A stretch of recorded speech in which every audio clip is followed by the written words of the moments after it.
2021 വരെ കേരളത്തിലെ സമർപ്പിതർക്ക് യാതൊരു പരിചയവുമില്ലാതിരുന്ന വ്യക്തിയായിരുന്നു ശ്രീ സാമുവൽ കുടൽ. വ്യക്തിപരമായി യാതൊരു വിദ്വേഷവും അദ്ദേഹത്തോട് സന്യസ്തർക്ക് മുമ്പും ഇപ്പോഴുമില്ല.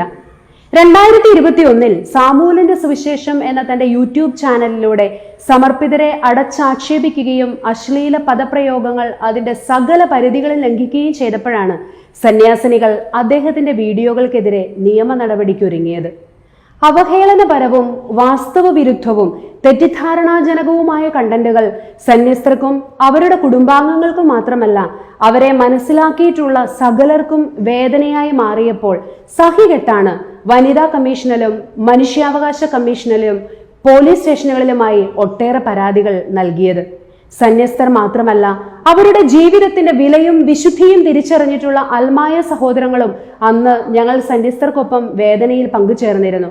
അതിൽ Kottayam cyber police crime number 121 ആയി രജിസ്റ്റർ ചെയ്ത് CC 43/2022 കേസായി കോട്ടയം CJM കോടതിയിൽ സമർപ്പിച്ച കേസിൽ തനിക്കെതിരെ ചുമത്തിയിട്ടുള്ള ക്രിമിനൽ വകുപ്പുകൾ റദ്ദാക്കണമെന്നാവശ്യപ്പെട്ട് സാമുവൽ കുടൽ ഹൈക്കോടതിയിൽ അപ്പീൽ പോകാനിടയായതും സെപ്റ്റംബർ 2-ാം തീയതി ഈ അപ്പീൽ അനുവദിക്കാനാവില്ലെന്ന് പറഞ്ഞ് ഹൈക്കോടതി അദ്ദേഹത്തിന്റെ ആവശ്യം തള്ളിയതുമാണ് ഈ വീഡിയോയ്ക്ക് ആധാരം. ജോസ് മാത്യു ഓലിക്കൽ എന്ന വ്യക്തി നൽകിയ പരാതിയെ തുടർന്നാണ് കേസ് ഹൈക്കോടതിയിൽ എത്തിയത്. സമർപ്പിതരെ അത്യന്തം അവഹേളിച്ചുകൊണ്ട് അദ്ദേഹം ചിത്രീകരിച്ച ആദ്യ വീഡിയോ അഭിമാനത്തോടെയും അർപ്പണബോധത്തോടെയും സന്യാസം ജീവിക്കുന്ന ഏതൊരു സന്യാസിനിയുടെയും ഹൃദയം തകർക്കുന്ന ഒന്നായിരുന്നു.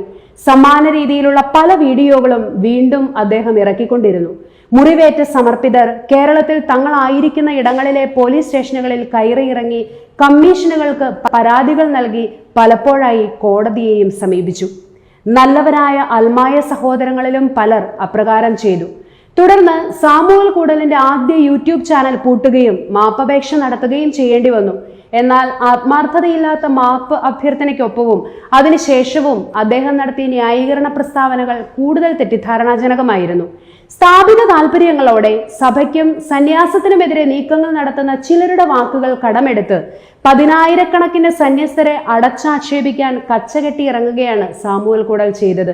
അത്തരത്തിൽ കാള പെറ്റു എന്ന് കേട്ട ഉടനെ തന്നെ കയറെടുക്കുന്ന എല്ലാവർക്കുമുള്ള ഒരു പാഠമാണ് ഈ ഹൈക്കോടതി വിധി.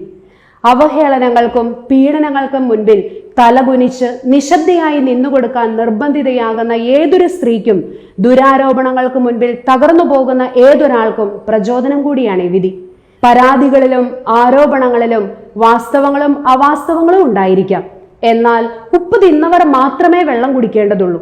അല്ലാതെ ഒരാൾ ഉപ്പ് തിന്നതിന്റെ പേരിലോ ഒരാൾക്കെതിരെയോ ചിലർക്കെതിരെയോ ആരോപണങ്ങൾ ഉയർന്നതിന്റെ പേരിലോ എല്ലാവരും വെള്ളം കുടിക്കണമെന്ന് ശഠിക്കേണ്ടതില്ല. ആ ശാഠ്യം അനീതിയുമാണ്. തങ്ങളുടെ മനസ്സിലുള്ള വെറുപ്പും വിദ്വേഷവും അവഹേളനങ്ങളുടെയും ദുരാരോപണങ്ങളുടെയും രൂപത്തിൽ കൊട്ടിഘോഷിക്കാനുള്ള മാധ്യമമായി യൂട്യൂബിനെയും ഫേസ്ബുക്കിനെയും മറ്റ് സമൂഹ മാധ്യമങ്ങളെയും ഉപയോഗിക്കുന്ന ശൈലിക്കുള്ള മുന്നറിയിപ്പാണ് ഈ ഹൈക്കോടതി വിധി. കേട്ടാൽ അറയ്ക്കുന്ന സകല വാക്കുകളും സമർപ്പിതർക്കെതിരെ വിളിച്ചു പറഞ്ഞിട്ട് ഒടുവിൽ താൻ അങ്ങനെയൊന്നും പറഞ്ഞതിന് തെളിവില്ല എന്ന് ഹൈക്കോടതിയുടെ മുൻപിൽ നിലവിളിക്കുകയാണ് സാമുവൽ കുടൽ ചെയ്തത്. ഇന്ത്യൻ പീനൽ കോഡ് 298, 504 വകുപ്പുകളും indecent representation of women act 3 and 4 വകുപ്പുകളുമാണ് സാമുവൽ കുടലിനെതിരെ ചുമത്തിയത്. ഈ വകുപ്പുകൾ പ്രകാരമുള്ള കുറ്റമൊന്നും താൻ ചെയ്തിട്ടില്ലെന്നാണ് അദ്ദേഹം കോടതിയിൽ സമർത്ഥിക്കാൻ ശ്രമിച്ചത്. പക്ഷേ കോടതി അത് അംഗീകരിച്ചില്ല. ഒരു വ്യക്തിയുടെ മതവികാരങ്ങളെ വ്രണപ്പെടുത്തും വിധം സംസാരിക്കുകയോ എന്തെങ്കിലും ശബ്ദം പുറപ്പെടുവിക്കുകയോ എന്തെങ്കിലും പ്രദർശിപ്പിക്കുകയോ ചെയ്താൽ അതിനുള്ള ശിക്ഷയാണ് IPC സെക്ഷൻ 298 വ്യക്തമാക്കുന്നത്. ഒരു വ്യക്തിയെ കരുതിക്കൂട്ടി അപമാനിക്കുകയും അതുവഴി മറ്റുള്ളവരെ പ്രകോപിപ്പിക്കുകയും ചെയ്യുകയും സമാധാനം നശിപ്പിക്കാൻ അത് കാരണമാവുകയും ചെയ്താൽ അതിനുള്ള ശിക്ഷ IPC സെക്ഷൻ 504 വ്യക്തമാക്കുന്നു. Indecent representation of women act section 3 and 4 പരസ്യങ്ങളിലും മാധ്യമങ്ങൾ വഴിയായും മറ്റും സ്ത്രീത്വത്തെ അവഹേളിക്കുന്നതിനെ കർശനമായി തടയുന്നു. ഇന്ത്യയുടെ നീതിന്യായ വ്യവസ്ഥിതി സ്ത്രീകളുടെ സംരക്ഷണത്തിനും അന്തസ്സിനും ഉയർന്ന പരിഗണനയാണ് എപ്പോഴും നൽകുന്നത്. ഇത്തരം ഒരു കേസിൽ പ്രതിയാകുന്ന പക്ഷം പ്രായത്തിനും ആരോഗ്യത്തിനും അതീതമായി ശിക്ഷാവിധികളെ നേരിടേണ്ടതായി വന്നേക്കാം. IT റൂൾസ്, സിനിമാറ്റോഗ്രാഫ് ആക്ട് തുടങ്ങി മറ്റു പല നിയമങ്ങളും ചട്ടങ്ങളും ഇത്തരത്തിൽ സമൂഹ മാധ്യമങ്ങളുടെ ദുരുപയോഗങ്ങളെ കർശനമായി വിലക്കുന്നുണ്ട്. സ്ത്രീകൾ എന്ന നിലയിൽ മാത്രമല്ല, ഏതൊരു വ്യക്തിയും അവരുടെ ജീവിതശൈലിയും പ്രവർത്തന മേഖലകളും അന്തസ്സും നീതിപൂർവമായ സാമൂഹിക പരിഗണന അർഹിക്കുന്നുണ്ട്. അത് ഇന്ത്യൻ ഭരണഘടനയും നിയമങ്ങളും ഉറപ്പു നൽകുകയും ചെയ്യുന്നുണ്ട്.